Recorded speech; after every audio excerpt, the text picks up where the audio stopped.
Shenjat e para që neve na tregon se jemi duke u zgjuar nga gafleti, është fillimisht që ne ta ndjejmë katin.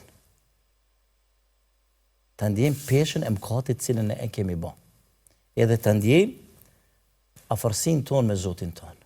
Allahu i madhreshëm në Kur'an thot: "Alam ya'ni lilladhina amanu an takhsha qulubuhum li dhikrillahi wama nazala min al-haq."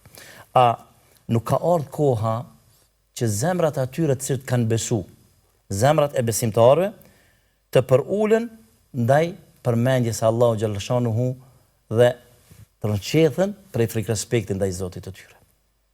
Ky ajet i Kur'anit u kon shkak i pendimit shumë njerëzve të mëdhenj.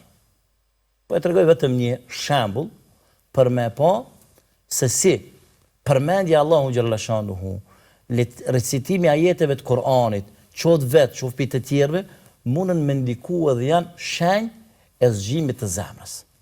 Një prej dietarëve të mëdhenj, i cili është njoft me emrin Abid al-Haramain, adhuruesi dy haremeve, Fudail ibn Iyadi. Tregohet se ai ka qenë në jetën e tij hajn, vjedhës. Dhe një ditë prej ditësh, një natë prej natëve, ndërsa ka qenë duke shku me një shtëpi me vjedh,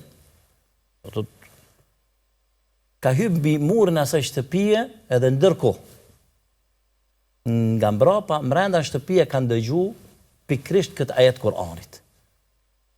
Alam ya'ni lilladhina amanu an takhsha qulubuhum li dhikrillah.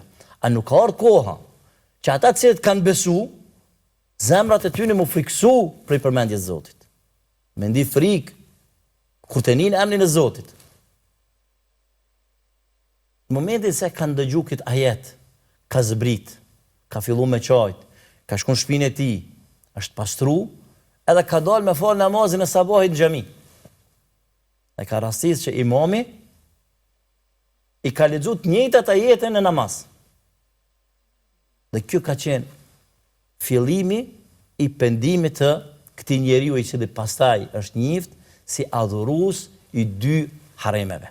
Adhurues i dy xhamive të shenjta, Mekës edhe Medinës. Pra vetëm që është kuruar nga sëmundje, por sa është kthyer në nivel të lartë të vetdijes. Nivel të lartë të vetdijes. Prandaj, ajo që neve na jep me kuptu zgjimin e zemrave tona dhe shërimin prej gafletit është pikërisht fillimisht është kur ne e ndjejmë katin, edhe peshën e mëkatit cilën kemi bërë. Pastaj përmendja e shpeshtë e Allahu xhalla shanuhu.